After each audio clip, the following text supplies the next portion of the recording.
Hello, everyone. I'm glad that you could take some time out of your busy schedules to learn more about the online space and more specifically search engine marketing, which is what we'll be covering today. Just to give you a little background on myself, I've been in the online marketing industry for 8 years, and I've built and managed PPC campaigns for the majority of that time. So today I'm very excited to have the opportunity to present this information to you. My goal is for you to walk away more knowledgeable on how to effectively promote your practice online and really to learn how we can potentially help you in that regard. So just a few housekeeping notes. All phones will be muted throughout this presentation. If you have any questions during the presentation, please enter them into the chat box. If you'd like to be emailed a copy of this presentation and any sign-up forms, please chat your email address to @sendmematerial from the chat dropdown. So let's go over today's webinar agenda. So we'll be talking today about and discussing what is paid search and really why should you be doing it. We're going to be going through quality score. We're going to be determining and discussing what is a custom landing page and really figuring out why that's important for you. We'll be going through reporting and packaging, and then finally we'll be addressing signups and any additional trainings. So what is paid search? Paid search is also commonly referred to as PPC or SEM. That stands for pay-per-click or search engine marketing. It's also known as AdWords. It has many names, but it's all the same thing. It's called paid search. It's the process of gaining online traffic by purchasing ads on search engines. So in a paid search model, you only pay as users click on your ad, hence the pay-per-click. So to give you a parallel that might sound a little bit more familiar to you, I'm sure that most of you are aware and familiar with how the Yellow Pages worked. So it's the equivalent of having an ad in the Yellow Pages, and if that listing being in, and we all know wasn't the case, but if it was, it would be free.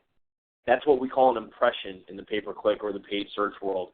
Impressions are free in this world. You don't pay anything for impressions.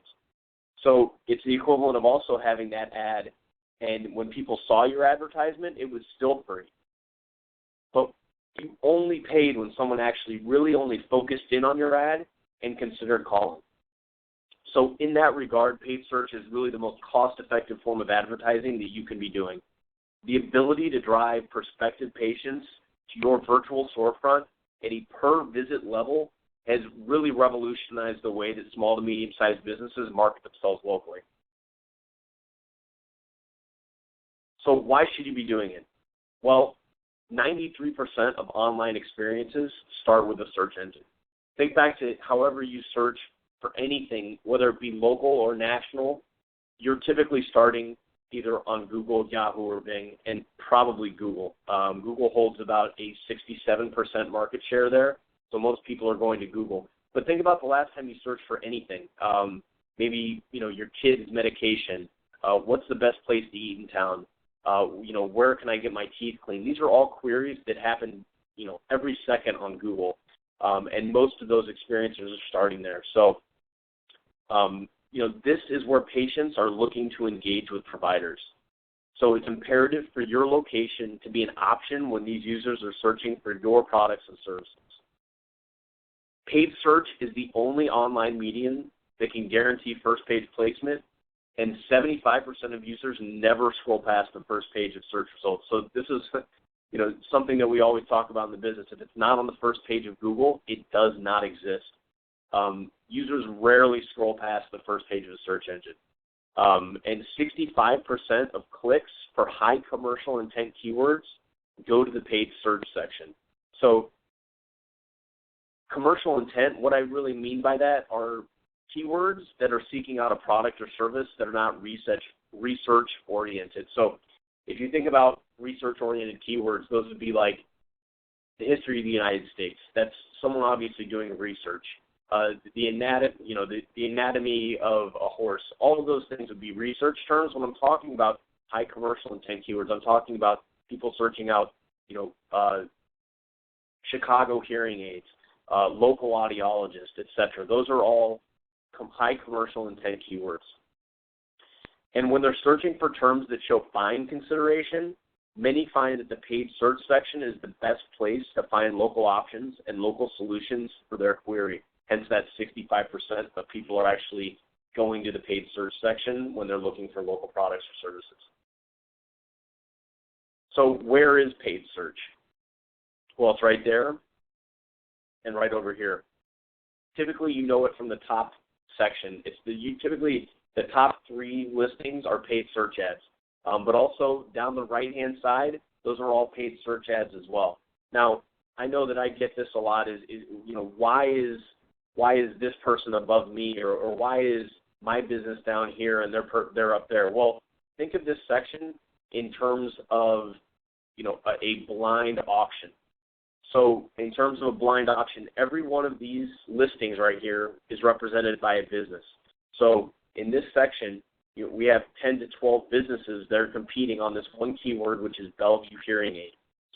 So they're all putting up what they're willing to spend, a blind bid, and Google is assigning them a rank based upon that bid. There's a couple other factors that we're going to be going into in way more detail, but in general, it's based upon how much you're willing to pay, and Google will put you there. So how does it work? So when we look at geo-targeting, this is something that's very cool. You can target at a micro level around your location. You can target at the city level. You can target at the state level. It's all up to different businesses want to target different ways. For most local businesses, we talk about a radius. Typically, a 10-mile radius is usually a good radius to start with. But you can really do whatever you want. And there's 2 types of geo-targeting. So in this example, you see the circle around at the city of Evanston. That's what we call IP targeting. IP targeting is Google determining where you are located based upon your IP address and assigning you a location and serving up relevant search results based upon where you're at. So if you go out and you search, for this example, Evanston hearing aids, you're going to get local results because you indicated that you're in Evanston. However, if you're searching for just hearing aids, Google can tell based upon your IP address that you're located in Evanston, and they're going to be serving up local results. So when I talk about the other section of that in the Evanston format, those are geo-targeted or geo-modified terms. So those are paired with your keyword list, which is right here on the right with audiologists, local audiologists, hearing tests, etc. Those geo-modifiers can be paired with them. So in this case, it would be Evanston audiologist, Evanston hearing test, Evanston hearing expert. Adding all those keywords in allows you to show up for anyone searching for those terms, no matter if they're outside of that radius or not. So, for instance, say that I live in Evanston, but I work in Chicago, and I want to go someplace local. If I'm searching at work in Chicago, I can still show up even though I'm outside of that radius. So moving on to a keyword list. We kind of got into that with geo-modifiers. A keyword list is something that seems very simple because you're going after certain terms that seem relevant to you. However, a lot of research goes into determining a good keyword list. There's a big difference between a keyword list and a good keyword list. So some of the things to think about, one is you cannot be too broad. If you're too broad, you're going to blow through a budget. You're going to invite irrelevant traffic based upon keywords that do not make sense for your business. You do not want to have keywords that expand outside of your products and service set. And just the same way, you don't want your scope to be too narrow because then you won't get any traffic. You don't want to be too specific with your keywords. You want to be able to make sure that people can find you. So you want to make sure it's not too specific and not too broad. Moving on to the text ad. The text ad is really I kind of refer to it as the bouncer. And it's really the bouncer between all of these ads and your website. So in a pay-per-click model, you don't want to allow just anyone to your website. You want to make sure that they're qualified. You want to make sure that they have the credentials to get to your website because you're paying for that traffic. So you want to make sure that your text ad is very clear about what you do and what you don't do. You want to make sure it's a differentiator. You know, you're going to be on a page with a lot of your competition, whether that be very local or even regional with a Costco or a Sam's Club. So you want to make sure that you're going in and differentiating yourself. Have you been open for 30 years? Are you family-oriented? These kind of things make a difference. You do have a special offer. All of those things help to make a great text ad. And finally, we'll go to the custom landing page. We're going to go on way more detail on this in a bit. So this is the basics on how to do it the right way. But in order to do it the most effective way, we really need to discuss quality score. So quality score is the recipe for success. Quality score is the difference between wasting money on clicks and driving a very effective ROI for your practice. It's defined as the valuation that Google gives to your AdWords campaign, paid search campaign, to determine your relevance and usefulness to the end user, the person who's searching. This is actually the way for Google to ensure that highly relevant ads are being displayed to searchers. So the higher your quality score, the better. And the keywords should be relevant to the message in the text ad. The text ad must be relevant to the landing page. So all of these things need to be relevant. They need to make for a good user experience, and you'll get a good quality score. And Google rewards advertisers who maintain that relevance because it improves user experience and really keeps people on Google. Okay, so let's take a look at how quality score can really affect your campaign and your ROI overall. So ad rank determines where you will rank on a SERP or search engine results page or just a Google home page where someone is searching. The formula for ad rank is max CPC, which is how much you're willing to pay per click, and I talked about that earlier with the blind bidding system. It's really saying I'm willing to pay this much per click, and it's max CPC times quality score. So as you can actually see in this example, Allison and Scott are bidding the same amount on the same keyword. Because Scott's quality score is the highest, he's rewarded with the top spot on the page. Allison is right beneath Scott, and then John, who happened to bid more than double that of the other two, is going to rank last out of the three. So because of John's poor quality score, he's going to rank last, and not only is he going to rank last, but he's also going to pay the most per click, which is not a good combination for a good AdWords campaign that's driving a lot of ROI. So we typically see this with business owners who sign up for AdWords on their own. And if you have signed up for AdWords on your own, I'm not specifically calling you out. This is just a typical response that we see. So for those of you, who think it may be as simple as selecting some keywords that seem relevant and setting up a small budget to really test the waters, usually you're not going to see a good return, and you're going to chalk it up to, pay-per-click or paid search really doesn't make sense for my business. But in reality, it's because you really haven't created a great user experience, and Google effectively ran you off the search engine. So why should someone's experience on Google matter to you? I mean, all you really care about is, are people coming to my website and are they making appointments, right? Well, you should care because Google does. So a good user experience will keep a user on the search engine. And then what makes for a good user experience is it's the ability really to find what you're searching for and quickly. So in order to kind of understand this a little bit better, I always like to explain, really how Google makes money.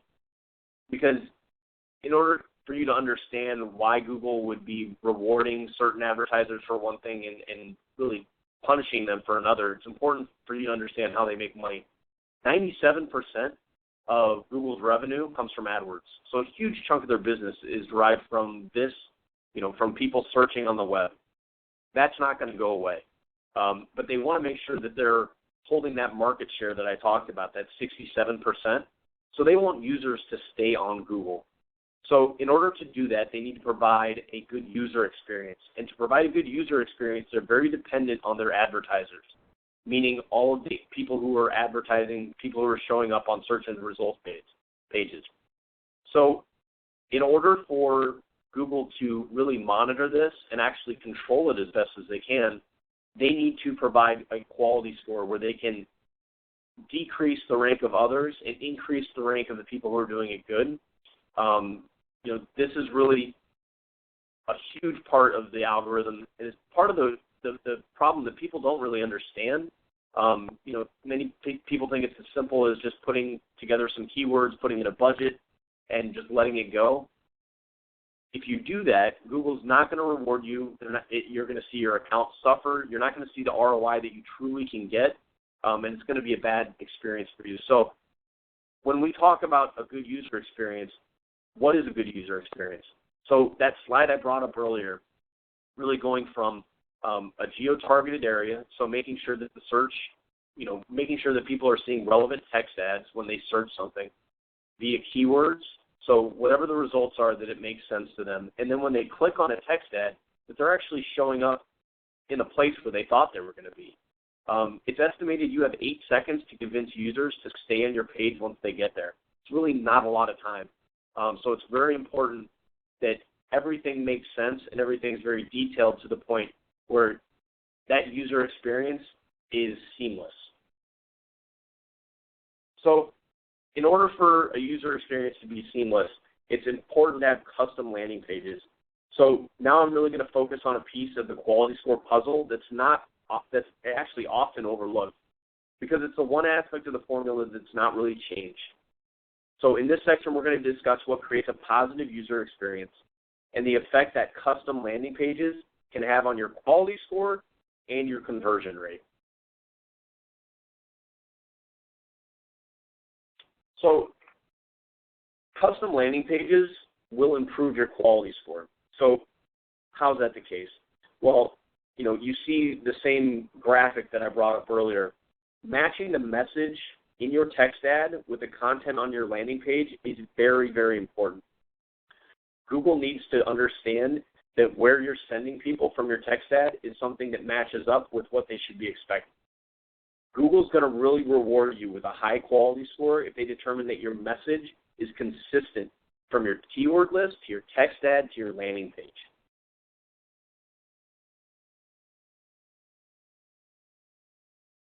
And just the same way that quality landing pages will improve your quality score, poor landing pages are going to lower your quality score. So have you ever been searching for something and you click on a link and you felt like you just fell off the face of the earth and you're scrambling to hit the back button? So I'm not even talking about that. I'm talking about the clicks that happen much more frequently, where you end up on a page where you're not 100% sure that it's the right place. The back button is every searcher's best friend. You can get out, you can back out of any situation that you get yourself into.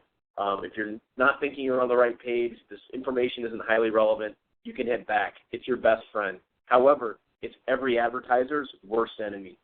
So Google takes into consideration the length of time that a user spends on your site, and if it's under that 8 seconds that we discussed about earlier, Google is going to determine that that searcher didn't find what they're looking for, making it a bad user experience and lowering your quality score. So if you're seeing a theme developing here. It's all about user experience.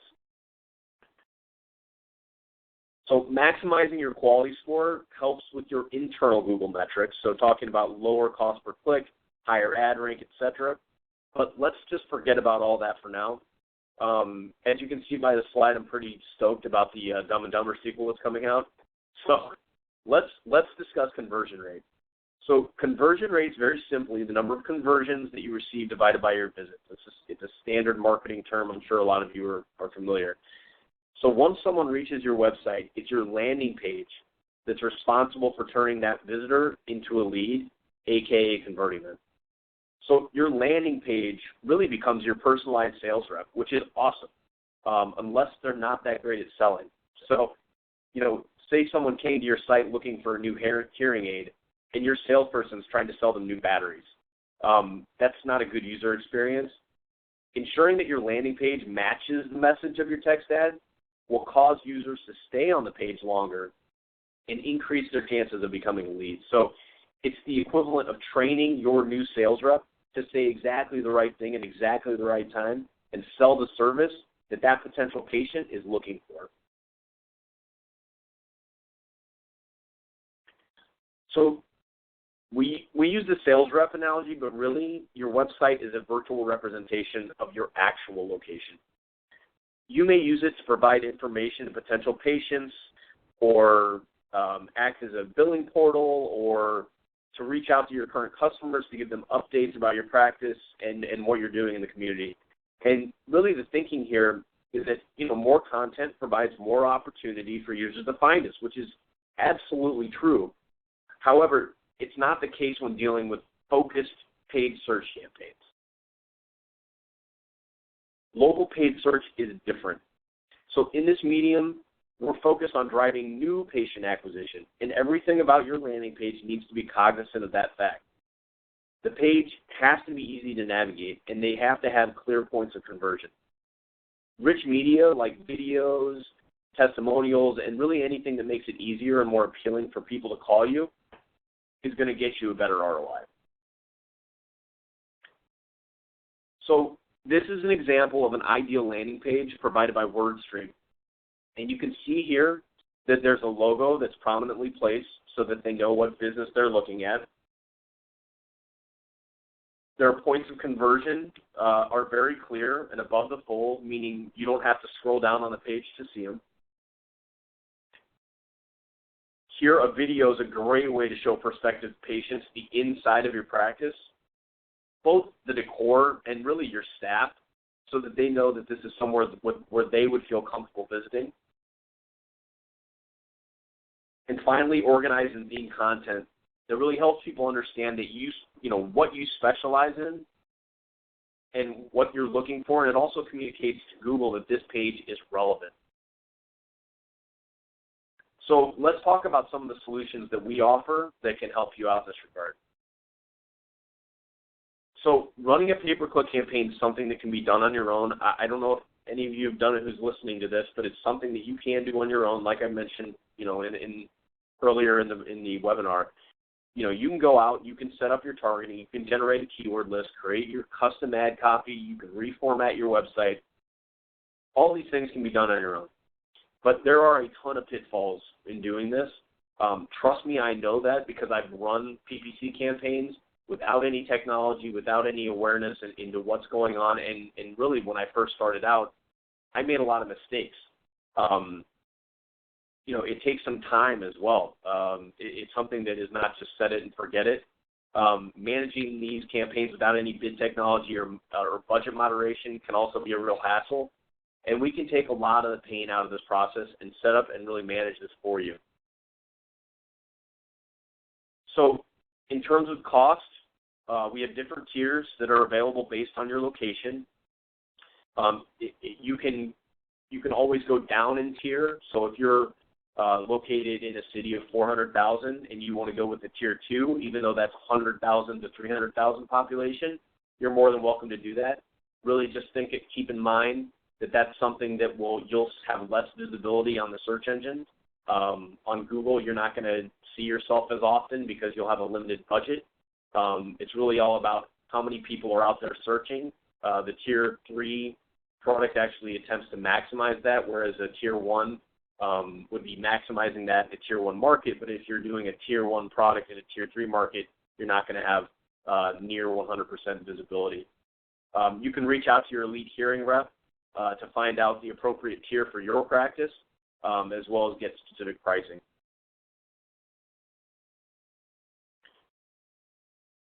So the custom landing page, we have custom local web pages, what I discussed earlier. These actually have links to your social sites. We have a reviews platform to house your reviews, access to a content management system, tracking and automated reporting for both PPC and organic leads, feature any videos or images, access to SEO-heavy page content, so helps with organic rank as well, and a link obviously to your existing website. And then if you can see, I just faded that overlay of that previous example. There's a lot of similarities between the example that I mentioned earlier and what we put together in terms of formatting and structure. And obviously with anything that you're doing online, you want to measure your success. You want to make sure that there's transparency into what you're doing so you can assess the success of the program that you're picking. So We have automated reports that are emailed out to you on the 10th of every month where you can view all of this information. And so just as we talked about earlier regarding Google existing to make money, I'm sure that that's one of your practice's goals as well. The way you make money through paid search is to cost-effectively drive users who are researching your products or services to a conversion-friendly landing page that will maximize your ROI. Your goal should be to dominate the first page of all relevant searches in your service area. So I guess when I say that, I always think about it in terms of the CPG or consumer packaged goods industry. So they always want to make sure that they're gathering up as much shelf space as possible, because the more real estate that you're taking up, the better chance that someone will pick your product or your service, and really, just as importantly, not your competitors. It would be great, if you can dominate that first page, get yourself listed there a couple times, and really take advantage of the people who are actually searching out your products and services in your local area. So when you get off this call, I challenge you to go and search for the product or service with the highest reimbursement in the area that you would like to gain a larger market share. If you see yourself there, that's awesome. Now imagine how cool it would be to show up twice and really establish your practice and brand as the authority for that particular search in your area. Now, if you don't see yourself there, take a look at your competition and know that if they're there, it's probably worthwhile for you to be there as well. So this guy's really chomping at the bit to sign up. So there are 3 ways to sign up. Number 1, contact your Elite Business Support rep. Number 2, you can email us directly at elitehearingsupport@simpartners.com. And number 3, you can fill out an upgrade form for each location and fax it in. We're going to be emailing that out to anyone who requests it via the webinar. And if you don't have a chance to enter into the chat box, feel free to email us, and we can send those out as well. If you provide the completed sign-up forms by the 20th of any month, you will be able to have the opportunity to go live by the 1st of the following month. So we have a really quick turnaround. It's something that is immediate. Well, not immediate, but it's very quick. You can get live on the search engine, very quickly. And again, to be sent a copy of this presentation and sign-up forms, please chat your email address to @sendmematerial. Thank you so much to everyone who joined. I hope you have a great rest of your day, and feel free to use those emails at elitehearingsupport@simpartners.com if you have any other questions. Thanks, and have a great day.